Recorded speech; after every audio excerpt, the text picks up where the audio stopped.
शेख मुजीबुर रहमान बांग्लादेश के वो महानायक जिन्होंने भारत की मदद से इस देश का वजूद कायम किया, लेकिन आज आलम यह है कि बांग्लादेश की उन्मादी भीड़ उन्हीं का वजूद मिटाने में जुटी है।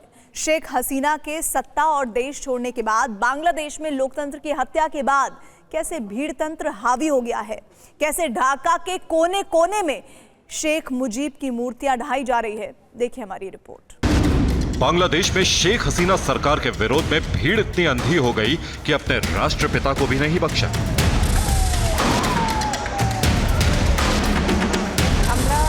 ये मूर्ति साल 1971 में पाकिस्तान के जुल्म और सितम से मुक्ति के महानायक और नए मुल्क बांग्लादेश की नींव रखने वाले शेख मुजीबुर रहमान की है।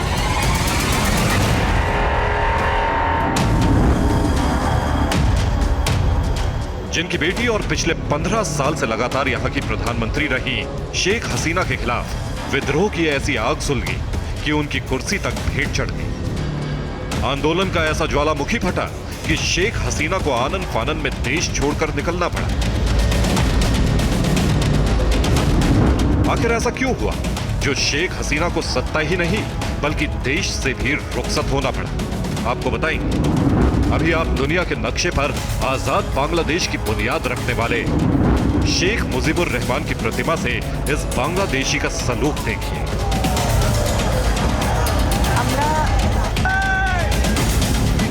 जिस महानायक ने कभी पाकिस्तान में दूसरे दर्जे के बाशिंदे की हैसियत रखने वाले लोगों को आजाद पहचान दी, आज ये उन्मादी भी उन्हीं की पहचान मिटाने पर आमदा है।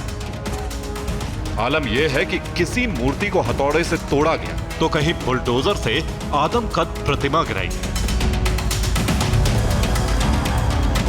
बांग्लादेश की राजधानी ढाका में जिस इमारत पर शेख मुजीबुर रहमान की तस्वीर है उसे ढूंढ कर बुलडोजर से गिराने की गुस्ताखी सरेआम हो रही है।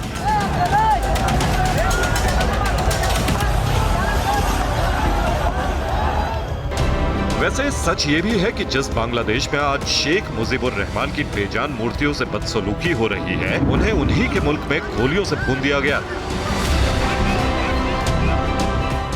वो तारीख 15 अगस्त 1975 थी जब बांग्लादेश के सैनिकों की भीड़ ने शेख मुजीबुर रहमान समेत उनके पूरे परिवार की बेरहमी से हत्या कर दी। वो तो गनीमत थी कि उनकी बेटी शेख हसीना और शेख रेहाना उस वक्त जर्मनी में थी, जो उनकी जान बच गई। वरना अगर दोनों बहनें उस दिन परिवार के साथ होती तो अफसोसनाक अंजाम का अंदाजा लगाना ज्यादा मुश्किल नहीं।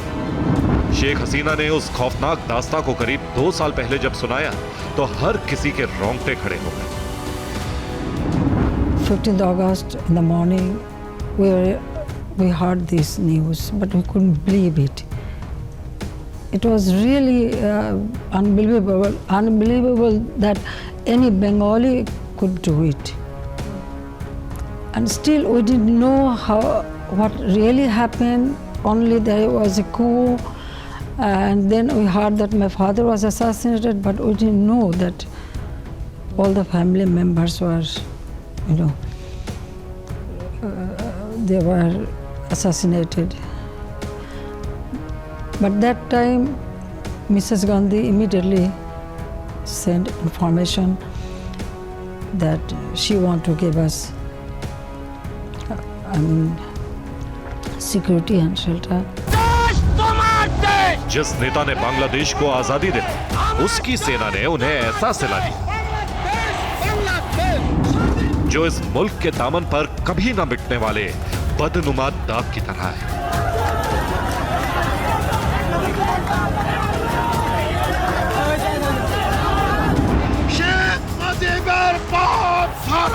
1970 में संयुक्त पाकिस्तान में शेख मुजीबुर रहमान की पार्टी अवामी लीग को नेशनल असेंबली में बहुमत मिला था, लेकिन पाकिस्तानी हुकूमत ने उन्हें सत्ता सौंपने से इनकार कर दिया। ऐसे में 7 मार्च 1971 को उन्होंने ऐतिहासिक भाषण में बांग्लादेश की आजादी का ऐलान कर दिया। इस भाषण के बाद पाकिस्तानी तानाशाह याह्या खान के आदेश पर आजाद बांग्लादेश के आंदोलन को कुचलने के लिए कत्लेआम शुरू हुआ। मार्च 1971 के आखिरी सप्ताह में शेख मुजीबुर रहमान को गिरफ्तार कर लिया गया। शेख मुजीबुर रहमान भले गिरफ्तार कर लिए गए थे, लेकिन बांग्लादेश की आजादी के लिए उन्होंने जो मुक्ति वाहिनी बनाई थी उसने पाकिस्तानी सेना से लोहा लेना जारी रखा। इस बीच भारत ने भी बांग्लादेश की जंग आजादी में साथ देने का फैसला लिया। बस फिर क्या था, पाकिस्तानी सैनिकों को भारतीय सेना के सामने घुटने टेकने ही पड़े। 16 दिसंबर 1971 को पाकिस्तानी फौज ने भारतीय सेना के सामने हथियार डाल दिए और इस तरह से आजाद बांग्लादेश का जन्म हुआ। लेकिन इस दौरान बांग्लादेश के करीब 30 लाख लोग मारे गए। 2 लाख महिलाओं से पाकिस्तानी सैनिकों ने रेप जैसी घिनौनी वारदात की और करीब 10 लाख लोगों को भारत में शरण लेनी पड़ी। बांग्लादेश को आजादी मिल चुकी थी, लेकिन शेख मुजीबुर रहमान पाकिस्तानी जेल में बंद थे। उन्हें पाकिस्तान की फौजी अदालत ने मौत की सजा भी सुनाई थी, मगर इस बीच वहां की सत्ता जुल्फिकार अली भुट्टो के हाथ में आ गई और फिर 10 जनवरी 1971 को शेख मुजीबुर रहमान की वतन वापसी हुई। बांग्लादेश लौटने से पहले शेख मुजीबुर रहमान लंदन में 2 दिन रुकने के बाद ढाका पहुंचने से पहले कुछ देर नई दिल्ली में भी रुके। तब तत्कालीन प्रधानमंत्री इंदिरा गांधी, उनका पूरा मंत्रिमंडल, तीनों सेना प्रमुख और पश्चिम बंगाल के मुख्यमंत्री सिद्धार्थ शंकर राय ने शेख मुजीबुर रहमान की दिल्ली के हवाई अड्डे पर आगवानी की थी। तब सबकी आंखें नम थीं और ऐसा लग रहा था जैसे परिवार का कोई बिछड़ा बरसों बाद मिल रहा हो।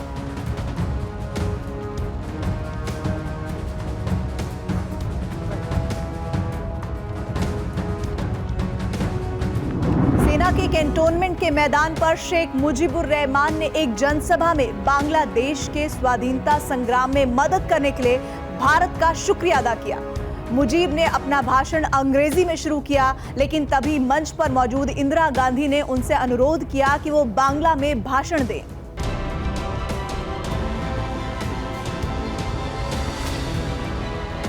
दिल्ली में 2 घंटे रुकने के बाद जब वो ढाका पहुंचे तो करीब 10 लाख लोग उनके स्वागत में ढाका हवाई अड्डे पर मौजूद थे। शेख मुजीब ने सत्ता संभाली और युद्ध से तबाह बांग्लादेश के पुनर्निर्माण में लग गए।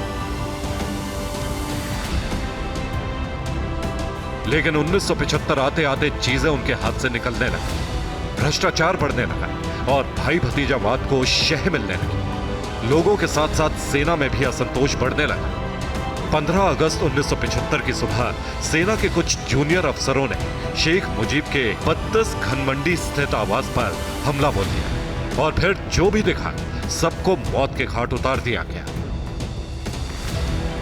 किस्मत से जर्मनी में होने की वजह से शेख हसीना और उनकी छोटी बहन रेहाना बच गई और जब वहां से लौटी तो उन्हें भारत में पनाह मिली। 1981 में शेख हसीना बांग्लादेश लौटी, अपने पिता की पार्टी आवामी लीग की कमान संभाली और फिर दूसरे राजनीतिक दलों से हाथ मिलाकर सैन्य शासक जनरल हुसैन मोहम्मद इरशाद की सत्ता को चुनौती दी। 1996 में शेख हसीना पहली बार प्रधानमंत्री बनी, लेकिन 2001 में बांग्लादेश नेशनलिस्ट पार्टी की बेगम खलीदा जिया के हाथों वो चुनाव हार गई। इसके बाद 2009 में शेख हसीना दोबारा सत्ता में आई तो फिर 2024 तक लगातार 3 चुनाव जीतने में कामयाब रही। लेकिन इस बीच उन पर विपक्षी दलों बीएनपी और जमाते इस्लामी को कुचलने के आरोप भी लगे। इस दौरान उन्होंने अपने पिता के कातिलों और कत्ल रेप जैसे संगीन जुर्म के दोषी तमाम कट्टरपंथियों को फांसी की सजा भी दिलवाई।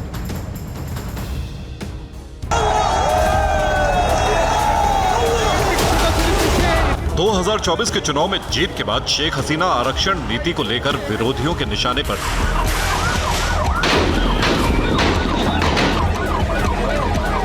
शेख मुजीबुर रहमान के समय ही बांग्लादेश की आजादी में हिस्सा लेने वाले लोगों के बच्चों के लिए सरकारी नौकरियों में 30% आरक्षण की व्यवस्था की गई थी, जिसके खिलाफ कड़े विरोध होने पर 2018 में शेख हसीना ने 30% आरक्षण नीति पर रोक लगा दी। लेकिन इसी साल यानी 2024 में बांग्लादेशी हाईकोर्ट ने स्वतंत्रता सेनानियों के परिवार के लिए 30% आरक्षण के फैसले पर लगी रोक हटा दी।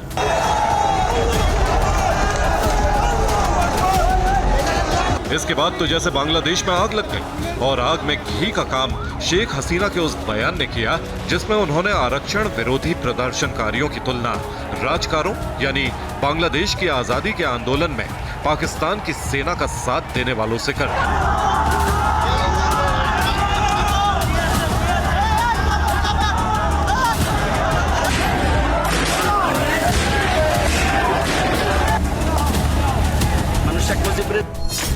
आरक्षण विरोधी प्रदर्शन के दौरान 200 से ज्यादा लोगों की मौत हो गई।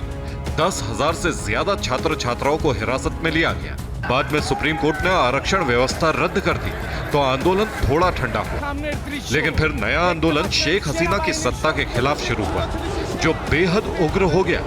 ऐसे में इस पर काबू पाने के लिए सेना और पुलिस ने सख्ती बरती।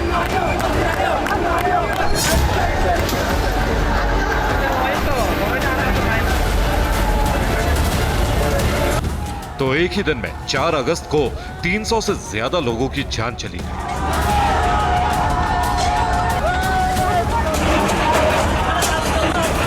इसके बाद शेख हसीना इस कदर घिरी कि उन्हें प्रधानमंत्री पद से इस्तीफा देने के बाद देश तक छोड़ना पड़ा।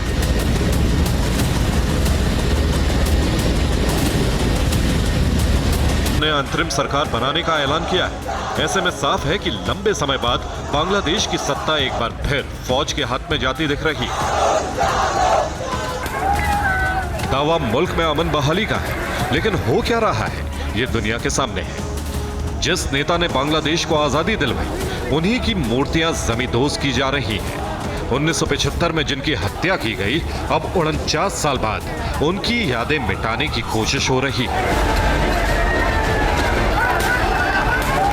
शेख मुजीबुर रहमान अपने सपनों के मुल्क को खूबसूरत बनाना चाहते थे, लेकिन उनके विरोधियों ने पहले उनकी हत्या कर अपनी बदसूरत मंशा का परिचय दिया और अब उनकी बेटी को सत्ता से बेदखल करने के बाद पूरे मुल्क में मुजीब विरोधी अभियान को अंजाम दिया जा रहा है।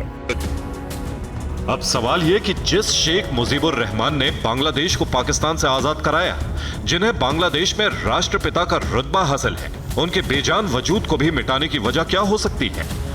प्रधानमंत्री के जो उनका रेजिडेंस है, जिस तरह से उनको तोड़फोड़ वहाँ हुई है, या ये बंगबंधु की आप देखें मूर्ति पर भी कोई ऊपर चढ़कर तोड़ने की कोशिश कर रहा है, तो मुझे लगता है ये तो जो क्रिमिनल एलिमेंट है एक तरह से उन तत्वों का ये काम है। और मैं ये मानता हूँ कि जो आंदोलनकारी हैं, जो विरोध में आंदोलन कर रहे हैं, उनकी जिम्मेदारी होती है कि इस तरह के लोगों पर अंकुश लगाया जाए।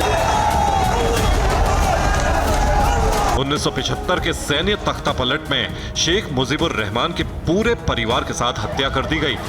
तब भी शेख हसीना को भारत ने ही शरण दी और अब 49 साल बाद एक बार फिर अशांति और उत्पात के बीच बांग्लादेश से उनके सुरक्षित निकलने का जरिया भारत ही बना है। इसको लेकर बहुत बैठकें दिल्ली में हो रही हैं, जैसा खबरों में है, और भारत किस तरह का अपना प्रस्ताव रखेगा इसको लेकर खबरों में फिलहाल यही है कि वो भारत कुछ देर रुकेंगी और फिर लंदन जाएगी। तो जो खबरों में है वो तो ऐसा नहीं है कि भारत उनको शरण देने की और कोई इशारा भी कर रहा है, पर क्योंकि ये घटनाक्रम लगातार खुल रहा है, उसके बारे में तथ्य सामने आ रहे हैं, इसलिए अभी कुछ कहना बहुत संभव नहीं होगा कि भारत क्या शरण देने की सोच रहा है या नहीं सोच रहा है। अब क्या शेख हसीना राजनीति में वापसी कर पाएंगी? क्या बांग्लादेश में लोकतंत्र की वापसी हो पाएगी, या फिर बांग्लादेश कट्टरपंथ के गहरे दलदल में फंसता चला जाएगा? ऐसे तमाम सवाल देशभक्त बांग्लादेशी ही नहीं, इस देश के सबसे बड़े हितैषी भारत को भी बेचैन करने वाले हैं। Bureau report, TV9 Bharat.